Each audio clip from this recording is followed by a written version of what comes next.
E vamos continuando aqui com o nosso debate aqui. O governador Daniel Pereira, com certeza absoluta, é o que mais conhece do tema aqui, né? E agora a gente quer saber dele qual a solução para esse problema, Daniel.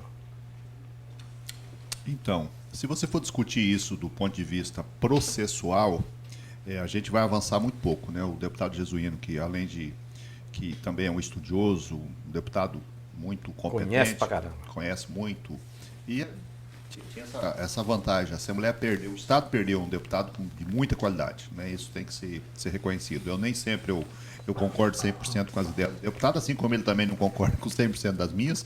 Nenhuma novidade, que eu não concordo 100% nem com a minha esposa, que convive comigo todo dia, se dirá com ele. Mas respeito muito, muito e admiro, inclusive, a forma como ele trabalha e conduz os temas. E sempre aberto para o diálogo, sempre aberto para buscar um outro entendimento. Eu, particularmente, eu já me posicionei sobre isso logo de quando eu fiquei sabendo do problema. Eu acho que a solução que tem aí é o seguinte: nós temos um líder no Estado, que é o chefe do Poder Executivo, que é o governador Marco Rocha. Ele tem que reunir a Procuradoria-Geral do Estado, que é formado por homens e mulheres de primeiríssima qualidade de conhecimento jurídico.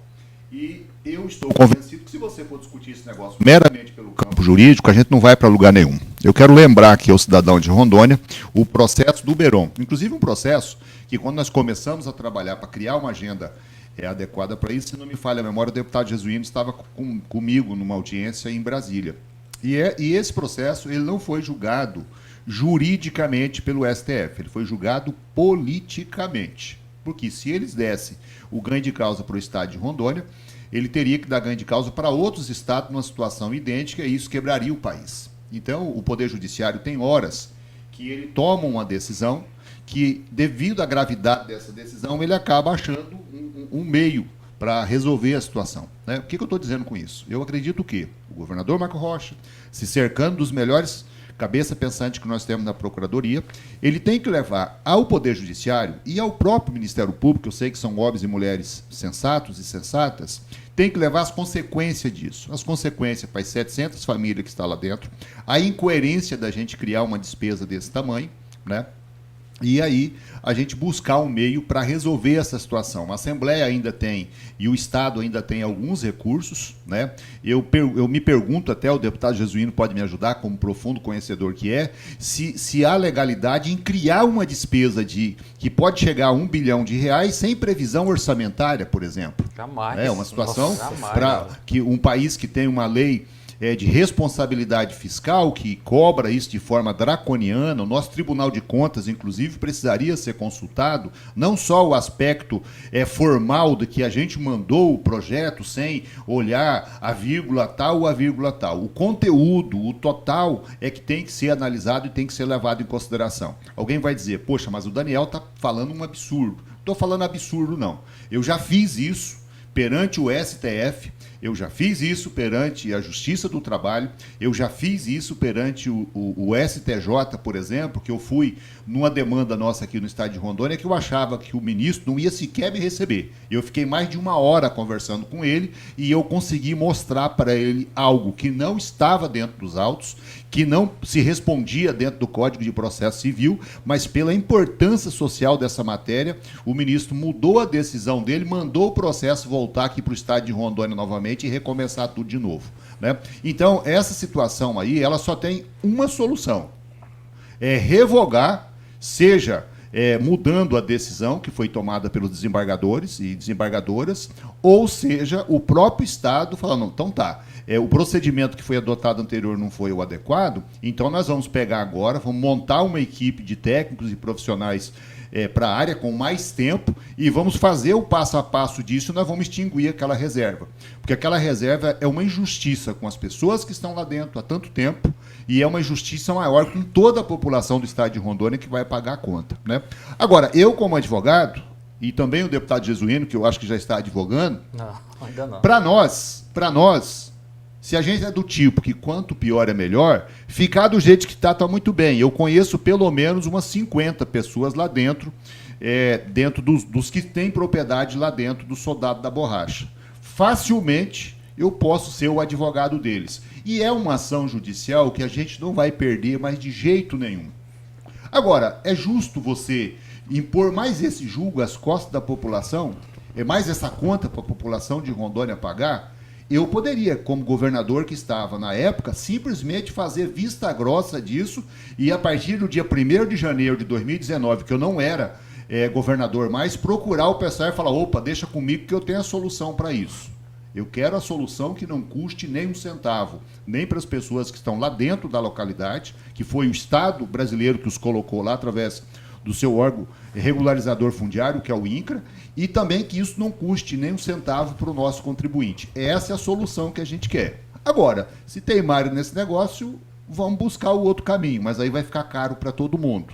E eu não quero, de forma nenhuma, uma forma onerosa que prejudique ainda mais uma população que todo dia está trabalhando para construir um Estado melhor para todos. Nós estamos ainda com a dívida pública para a sociedade, por exemplo, com um hospital que fala-se num custo de 400 milhões de reais. Só para se ter uma ideia, só nessa indenização aí vai ser 2,5 hospitais do hospital que nós ainda não temos. Esse é o custo disso para nós, por isso que eu faço um apelo aqui ao governador Marco Rocha, aos nossos desembargadores, aos nossos integrantes do Ministério Público, aos nossos integrantes do Tribunal de Contas e da nossa Assembleia Legislativa, que salomonicamente resolva essa situação. Não de vista processual, mas, acima de tudo, do bom senso, levando em consideração o interesse maior da população de Rondônia. Jesuíno, você que estava só observando aí, eu vi que você estava prestando muita atenção na fala do nosso governador. Eu quero saber se realmente é essa a solução mesmo, né? E uma coisa, é obrigação do Estado recorrer? Primeiro, Caldeira, a gente tem que entender que em 2018 o governo Confúcio decretou, né, essas reservas, né, fez as reservas. O Ministério Público ataca dizendo que a Assembleia Legislativa extinguiu, né, essas reservas através de uma lei. O governo mandou no Daniel, que assinou, somente a questão do soldado da borracha. Mas a Assembleia entendeu que não, tinha que ser todos, porque criou em 2018, e ao nosso olhar, que na época inclusive eu indaguei, mas cadê os estudos? Cadê a questão de tudo que foi feito? Não, Jesuíno, eu não sei, não caminhar para a gente. Então, eu acho justo a gente revogar. Então, Caldeira, fizeram essas reservas. A maioria de Porto Velho tem Pimenta, tem São Francisco, tem algumas que realmente tinham que ser reserva, mas outras que tinham pessoas, a gente não compreendia. E eu realmente, conversando com os deputados que dominam essa questão, que na época era Maurão, eram outros parlamentares, exemplarzinho, eu falei, isso aqui não tem nem lógica fazer isso da forma que está sendo feita. Só que o Ministério Público agora estão questionando que para revogar, ou seja, extinguir, a exemplo da situação do soldado da borracha, tem que ter um estudo. Mas que estudo?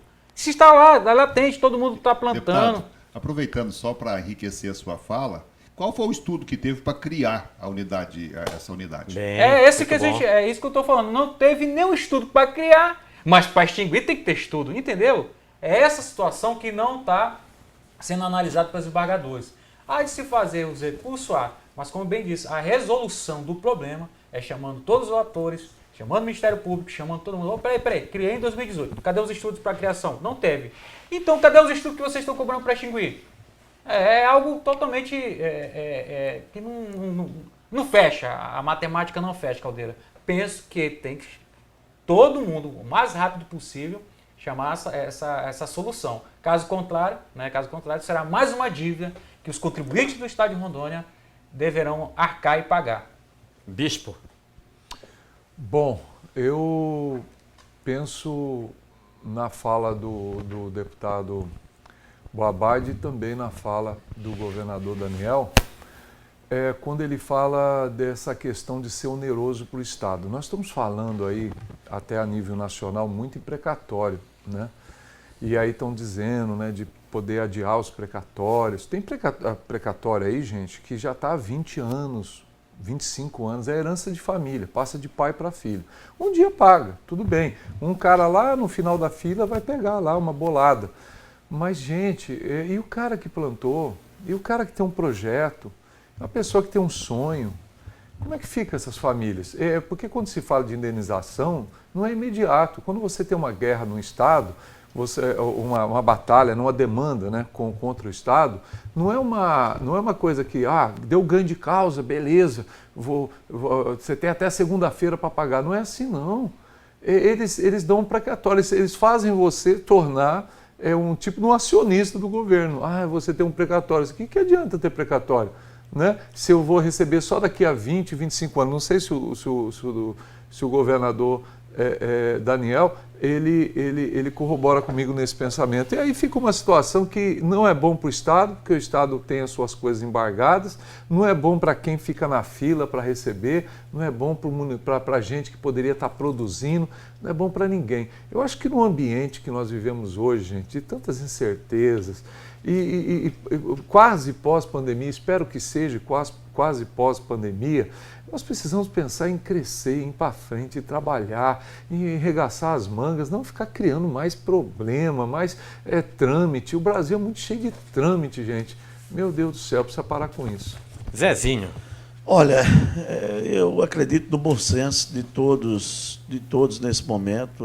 O governador do Estado, Tribunal de Justiça, o presidente da Assembleia, todos sentarem numa mesa e não pode prejudicar. Nós estamos saindo ainda de uma pandemia e as pessoas pegar um presente desse de grego, a população que constituíram ali e acreditam em Rondônia, então não dá. Eu queria, Tafarel, que você colocasse aí o mapa da área, eu mandei aí para você. Se tiver no ponto, pode colocar aqui, que já vai ter participação depois daqui da minha fala e a gente... Zé, enquanto eles vão colocando, você sabe que eu tenho uma ONG, né, que a gente cuida de pessoas viciadas em drogas, e ela fica ali no final da Transpurus. E hoje eu estava indo com o padre, com um monte de gente lá, foi uma maravilha a nossa viagem para lá. Depois eu vou mandar até um abraço para eles. E no meio do caminho você só vê sitiantes arrumando a cerca, pessoa preparando para plantar. Esse pessoal trabalha o dia inteiro, gente, trabalha com as próprias mãos. Não é uma coisinha assim, pôs um arquiteto para fazer uma casa que, tudo bem, você suou de outra forma, gastou o seu dinheiro. É coisa que é feita com calo, sabe, com suor. Não pode brincar com o agricultor, não, gente. Toma cuidado com isso, viu? Muito bem, se a foto não estiver pronta ainda, eu tenho um questionamento importante ainda para fazer aqui para o Daniel e também para o Jesuíno, que fica entre vocês aqui. Eu tive aqui analisando, ouvindo as falas, não fica menos oneroso indenizar essas pessoas do que manter a irregularidade? Não. Bom, não pretendo ser o dono da verdade, mas o que é mais fácil de fazer é revogar o ato que criou a reserva lá dentro e deixar cada um que está lá dentro tocar a sua vida. Tem alguns aspectos que eu ainda, porque é tanta coisa que envolve isso daí. Por exemplo, boa parte dessa região lá, ela foi feito plano de manejo nela. E esse plano de manejo, ela não pode ser explorada para outra atividade. Ela tem que ser uma área de preservação. Correto. Então, já há, de forma natural pela nossa legislação, a preservação dessa área ali como área de conservação sob o cuidado de um particular. Isso é uma observação importante para fazer. A outra metade da área, ela ainda está com a sua cobertura florística, com as suas árvores, com as suas florestas todas intactas. E essas florestas o Estado vai ter que indenizar, vai ter que pagar cada cipó que tiver em cima dessa árvore, porque as pessoas que estão lá vão estar bem cercadas de seus advogados, de seus técnicos. O que vai acontecer? Eles vão fazer uma perícia lá dentro e vão demonstrar cada árvore que tem lá dentro. E isso vai ser monetizado e vai ser cobrado da sociedade. Enquanto isso, a indústria madeireira da região, principalmente lá de Cujubim, ela vai ficar sem matéria-prima para poder promover a sua transformação. Então, além do problema lá dentro, pastor, lá dentro da área, ela vai causar problemas também de falta de emprego, as serrarias vão poder fechar. E olha só, o grande problema que a gente tem é combater ilegalidade, é combater invasão de áreas públicas e combater E Tá aí isso a com área. relação à madeira extraída de áreas públicas. Aquela ali é a composição da área. Como ela é uma foto muito escura, não dá para você ver direito as ocupações que a gente tem, exceto as ocupações maiores, né? Então esse aí é o conjunto que dentro dele tem 700 e poucos lotes, né? Sendo que toda essa área é 100% documentada, né, pelo INCRA, e todos os lotes são da década de 80, todos eles com registro em cartório, e isso se não está mais com o dono originário, ele passou para um terceiro, ele vendeu, e isso segue em frente. Então, as consequências da extinção de transformar essa área em uma reserva, ela causa um desequilíbrio econômico muito grande, inclusive para dentro da cidade de Cujubim e com consequência, inclusive aqui para Porto Velho também. Então o bom senso manda que a gente reveja esse ato, né, que mantenha essa área. De inteiro teor. Não, é uma área 100% documentada. 100% E não é umas picaretagens que a gente tem aí pelo Amazonas afora, que você vai ver um documento lá, tem uma escritura, e quando você vai verificar é um documento falsificado. Todo Isso aí não. amarelado Isso aí. aí é documento emitido pelo INCRA, né, um documento que foi registrado em cartório. Essas pessoas pagaram uma pequena quantia, mas cada um pagou o documento, a terra, para poder documentar, né? Então, qualquer advogado, por mais ruim que seja, ele vai entrar com uma ação contra o Estado e vai ganhar uma indenização, né? Agora, o pastor citou muito bem, quando é que a pessoa vai receber, eu não sei. E é justo você pegar alguém que investiu o seu patrimônio, uma pessoa que foi no BASA e fez um financiamento para poder fazer um plano de manejo ou para fazer uma atividade econômica outra aí dentro. É justo esse cara ficar sem a propriedade dele, não saber como é que ele vai poder pagar o banco, seja o BASA, Banco do Brasil, Caixa Econômica, uma cooperativa de crédito ou equivalente, e não saber sequer quando que ele vai receber a indenização dele. Por isso que eu insisto, governador, nossos desembargadores, nossos membros do Ministério Público, Tribunal de Contas, Assembleia Legislativa. É muito mais barato para o povo de Rondônia revogar esse ato. Deixa isso lá antes, do jeito que era antes do governador Confúcio ter assinado o decreto de criação. Ele criou 11 áreas, acho que as 10 lá, deixa lá do jeito que está. Agora, essa daí, o bom senso manda a gente rever essa situação, né? E repito, não estou aqui advogando a causa das pessoas que estão lá dentro da área, não. Eu estou advogando pelo bom senso. Porque se eu quiser advogar e ganhar dinheiro, eu tenho que insistir para que o Estado continue no erro, porque aí o Estado tem que pagar pelo seu erro. Mas o Estado é um ser fictício. O Estado, na verdade, somos nós que estamos aqui nessa bancada e as pessoas que estão em casa e todo cidadão que está trabalhando todo dia para produzir a riqueza do Estado de Rondônia. É uma conta que nós vamos pagar coletivamente. Eu não quero que a gente, para criar uma reserva, a gente deixe de fazer o asfalto que a gente precisa, de construir o hospital que a gente precisa, de reformar a escola que a gente precisa, né, e fazer todos aqueles projetos sociais tão importantes que o nosso Estado de Rondônia tem. Essa ideia de criar essa reserva, infelizmente, foi uma ideia muito infeliz, uma ideia muito mal orientada e algo tão ruim que deve, por obrigação e bom senso, ser modificado.